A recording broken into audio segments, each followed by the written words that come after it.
तो हमारे पास न्यूप्लास्टिक जो पॉलिप्स है वो दो तरह के थे। न्यूप्लास्टिक कौन कौन से थे हमारे पास? एक थे एडिनोमेटस, ठीक है, और दूसरे हमारे पास कौन से थे? सेरेटेड, ठीक है। तो अब हम सेरेटेड देखते हैं। एडिनोमेटस में मैंने आपको बताया था एपीसी जीन की म्यूटेशन होती है, जिसकी वजह से क्या होता है, बीटा कैटेनिन जो होता है वो बहुत ज़्यादा होता है, और बीटा कैटेनिन जो होता है वो लगा रहता है ट्रांसक्रिप्शन फैक्टर्स के साथ, और रेप्लिकेशन बहुत ज़्यादा होती रहती है, ठीक है। So this was the mutation in adenomatous polyps. अब हम करते हैं सेरेटेड के अंदर क्या होता है। सेरेटेड के अंदर जेनेटिक म्यूटेशन नहीं होती इटसेल्फ, ठीक है, मतलब कोई क्रोमोसोमल एबनॉर्मेलिटी नहीं है, कोई ख़ास एबनॉर्मेलिटी क्रोमोसोम के ऊपर नहीं है, लेकिन स्टिल जीन्स जो हैं वो म्यूटेटेड रहते हैं। उसकी रीज़न क्या होती है? अब ये मैंने अजीब सी बात की है। होता ये है कि दो तरह की एबनॉर्मेलिटीज़ हो सकती हैं किसी जीन को ख़राब करने के लिए। या तो उसके अंदर कोई क्रोमोसोमल एबनॉर्मेलिटी हो, ठीक है, जैसे हम जेनेटिक म्यूटेशन जनरली कहते हैं, जेनेटिक म्यूटेशन, और दूसरी होती है एपीजेनेटिक म्यूटेशन। एपीजेनेटिक म्यूटेशन में क्या होता है कि आप उसके अंदर, जैसे एक सपोजिंग करें ये डीएनए सीक्वेंस है, ठीक है, किसी जीन का, इसके अंदर कोई ऐसी चीज़ ऐड कर दें, ठीक है, जैसे कि मिथाइलेशन हो जाती है, मिथाइल ग्रुप ऐड हो जाता है, तो जिसकी वजह से ये जो एरिया होगा ये अब नॉर्मल फंक्शनिंग नहीं रहेगा, ठीक है। तो इसको हम कहते हैं जीन साइलेंसिंग। तो यही होता है इधर सेरेटेड पॉलिप्स की पैथोलॉजी में। होता यह है कि हमारे पास डीएनए के अंदर, डीएनए सीक्वेंस के अंदर डीएनए मिसमैच रिपेयर जीन्स होते हैं, ठीक है, डीएनए रिपेयर जीन सिंपल कह लें, डीएनए रिपेयर जीन्स होते हैं। डीएनए रिपेयर जीन्स का काम ये होता है कि वो जहाँ पे भी अनस्टेबल या एबनॉर्मल बेसिस देखते हैं, न्यूक्लियोटाइड्स देखते हैं, उनकी क्या करते हैं, क्लीवेज कर देते हैं या उनको ठीक कर देते हैं। सिंपल रिपेयर का मतलब ये ठीक कर देते हैं। अब अगर हाइपर मिथाइलेशन हो जाए डीएनए रिपेयर जीन्स की, ठीक है, इनकी क्या हो जाए, मिथाइलेशन हो जाए, ठीक है, तो क्या होगा, ये साइलेंस हो जाएंगे। और ये जब साइलेंस होंगे तो जो डीएनए सीक्वेंस के अंदर एबनॉर्मल न्यूक्लियोटाइड्स लगे हुए हैं या उनकी सीक्वेंस ठीक नहीं है, उनको कौन ठीक करेगा? कोई भी ठीक नहीं करेगा। तो अल्टीमेटली वो क्या हो जाएंगे, वो जो रेप्लिकेशन हो रही है वो म्यूटेटेड होगी, उससे एबनॉर्मल प्रोटीन्स बनेंगी या फिर मतलब डिफेक्ट्स आएंगे। सो सेम यही होता है कि methylation of सीपीजी island. सीपीजी island basically क्या होता है, ये ना प्रमोटर रीजन होता है हमारे पास डीएनए सीक्वेंस के ऊपर, जहाँ आके डीएनए ने रेप्लिकेशन स्टार्ट करनी होती है, जहाँ पे आपके रेप्लिकेशन फैक्टर आके लगते हैं, ठीक है, ट्रांसक्रिप्शन फैक्टर्स आके लगते हैं, जहाँ से स्टार्ट होनी होती है रेप्लिकेशन। तो बेसिकली सीपीजी आइलैंड के अंदर मिथाइलेशन होती है, जिसकी वजह से हमारे पास जो मिसमैच रिपेयर जीन्स होते हैं, ठीक है, या सिंपल कह लें डीएनए रिपेयर जीन्स होते हैं, वो क्या हो जाते हैं, साइलेंस हो जाते हैं। और जब वो साइलेंस होते हैं तो वो मिसमैच्ड न्यूक्लियोटाइड्स को ठीक नहीं कर पाते या रिपेयर नहीं कर पाते डीएनए में, सिंपल वर्ड्स में। तो उसकी वजह से क्या होता है, प्रोलिफरेशन होती है या एबनॉर्मल ग्रोथ होती है, ठीक है, मलिग्नेंसी के चांसेस बढ़ जाते हैं। That's why they are very malignant. Hopefully आपको समझ आ गया होगा। अब हम देखते हैं कि जो एडिनोमास के साथ, ये जो एडिनोमेटस पॉलिप्स हैं, उनके साथ कौन कौन से सिंड्रोम्स एसोसिएटेड हैं, ठीक है। तो हमारे पास पॉलीपोसिस सिंड्रोम्स कौन कौन से हैं? पॉलीपोसिस सिंड्रोम्स क्या होते हैं? दे आर स्पोरेडिक लेजन्स, ठीक है, और या हेरिडिटी भी हो सकते हैं, और ये कुछ क्लिनिकल मैनिफेस्टेशंस कॉज करते हैं। तो दो तरह की हैं हमारे पास। एक को हम कहते हैं HNPCC, hereditary non polyposis colorectal cancer syndrome, ठीक है, कोलोरेक्टल कैंसर सिंड्रोम। इसका अब न्यू नेम है लिंच सिंड्रोम, ठीक है। सो एक ये है, और दूसरा हमारे पास होता है फेमिलियल एडिनोमेटस पॉलीपोसिस। ये दो तरह के सिंड्रोम्स हैं जो कि एसोसिएटेड हैं एडिनोमास के साथ। सो सबसे पहले हम लिंच सिंड्रोम के देखते हैं। इसके अंदर क्या होता है? इसके अंदर abnormal dominant autosomal dominant mutation है, किसके अंदर, 1 of the 4 DNA repair genes, जैसे मैंने आपको यहाँ बताया, ठीक है। हमारे बॉडी के अंदर डीएनए रिपेयर जीन्स होते हैं या मिसमैच रिपेयर जीन्स उनको कहते हैं, 4 से 6 होते हैं, ठीक है। उनके अंदर किसी एक में भी म्यूटेशन आ जाए तो उसकी वजह से क्या होता है, जो स्टीलेट्स होते हैं, स्टीलेट्स का मैंने आपको बताया ना, वो जो न्यूक्लियोटाइड्स मैं कह रहा था आपको, वो स्टीलेट्स होती हैं, ठीक है। मैं आपको डिटेल में कोलोरेक्टल कार्सिनोमा के साथ समझाऊंगा।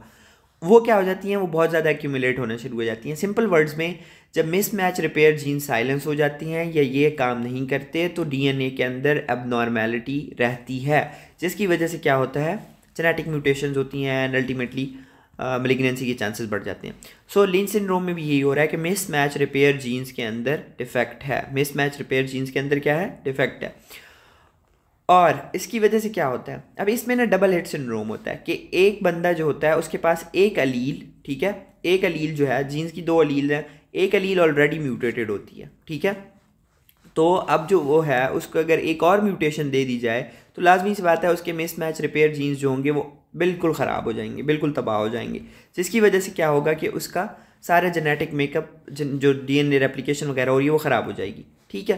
सो यही होता है इसके अंदर। आपने याद ये रखना है कि इसके अंदर ऑटोसोमल डोमिनेंट म्यूटेशन है, जिसके अंदर क्या होता है, मिसमैच रिपेयर जीन्स की म्यूटेशन होती है, ठीक है। अब ये जो होता है ना लिंच सिंड्रोम, ये यूजुअली किसके साथ हो रहा है, ये आपको कौन सा नज़र आ रहा है, राइट साइडेड कोलोन के साथ, ठीक है। और इसके साथ एसोसिएटेड होती हैं हमारे पास एक्स्ट्रा इंटेस्टाइनल मैनिफेस्टेशंस, मैलिग्नेंसीज भी होती हैं, जैसे कि एंडोमेट्रियम के अंदर होगी, ओवरी के अंदर होगी, स्टमक एंड स्किन के अंदर होगी। तो आपको लिंच सिंड्रोम सिंपल इतना याद रखना है, ऑटोसोमल डोमिनेंट म्यूटेशन है और इसके अंदर मिसमैच रिपेयर जीन्स के अंदर म्यूटेशन होती है। और जब एक बंदे के अंदर एक अलील ऑलरेडी हो डिस्ट्रॉटेड और दूसरी एक्वायर कर ले वो एक और म्यूटेशन, तो उसके अंदर फिर जेनेटिक म्यूटेशन स्टार्ट हो जाती हैं। इसके अंदर होता क्या है, ये ज़्यादातर प्रेजेंट करते हैं एडिनोकार्सिनोमा ऑफ कोलोन के साथ, जबकि इसके साथ और भी चीज़ें होती हैं, एक्स्ट्रा इंटेस्टाइनल, स्टमक, ओवरीज वगैरह वगैरह की कैंसर्स, ठीक है। होपफुली आपको समझ आ गई होगी ये बात। और ये राइट साइडेड ज़्यादातर होता है। अब माइक्रोस्टीलाइट्स की मैं जो आपको बात कर रहा था, माइक्रोस्टीलाइट्स होते क्या हैं, माइक्रोस्टीलाइट्स क्या हैं, ये अगर आपका एक डीएनए पड़ा हुआ है, ठीक है, इसके अंदर 6 से 8 न्यूक्लियोटाइड का एक सीक्वेंस होता है जो कि हमेशा पड़ा होता है, ठीक है। They are stretches of nucleotide repeats within a genome that can act as hotspot for errors, ठीक है। अब क्या होता है कि ये जब डीएनए रेप्लिकेट करना है तो ये वाला जो रिपीट है इनके अंदर सबसे ज़्यादा चांस होते हैं, इसलिए हम इन्हें क्या कहते हैं, माइक्रोस्टीलेट, ठीक है। ये 6 से 8 हमारे पास न्यूक्लियोटाइड का एक रिपीट है जो कि आगे भी होगा यहाँ पे, तो मिस मैच होने का चांसेस होता है इनके अंदर, या सिंपल कह लें इधर डिलीशन, एक्सर्शन, जो भी जेनेटिक म्यूटेशन आप कह लें वो होने के चांसेस होते हैं। They are the hot spot, यहाँ पे हो सकता है और होता भी है। लेकिन इसको ठीक कौन करते हैं, हमारे पास mismatch repair genes. Mismatch repair genes का काम ही होता है कि वो इन न्यूक्लियोटाइड्स को सेट करें, ठीक है। अब उनके अंदर जब म्यूटेशन आती है जैसे कि लिंच सिंड्रोम में होता है, तो अल्टीमेटली क्या होगा, मैलिग्नेंसी होगी, ठीक है। मिसमैच रिपेयर जीन्स के अंदर डिफेक्ट आ गया तो ये माइक्रोस्टीलेट्स जो हैं इनको ठीक करने वाला कोई नहीं है, तो ये एक्यूमुलेट होना शुरू हो जाएंगे, और जब ये एक्यूमुलेट होंगे तो उसकी वजह से क्या होगा, अब नॉर्मल चीज़ें बनेंगी, ठीक है, अब नॉर्मल रेप्लिकेशन होगी। अब आते हैं हमारे दूसरा जो सिंड्रोम है, फेमिलियल एडिनोमेटस पॉलीपोसिस, ठीक है। फेमिलियल एडिनोमेटस पॉलीपोसिस क्या होता है, ये सेम उसी तरह एपीसी जीन की इसके अंदर म्यूटेशन होती है, ठीक है, क्रोमोसोम 5 के अंदर, ठीक है। अब मैं वो डिटेल में दोबारा नहीं कराने वाला।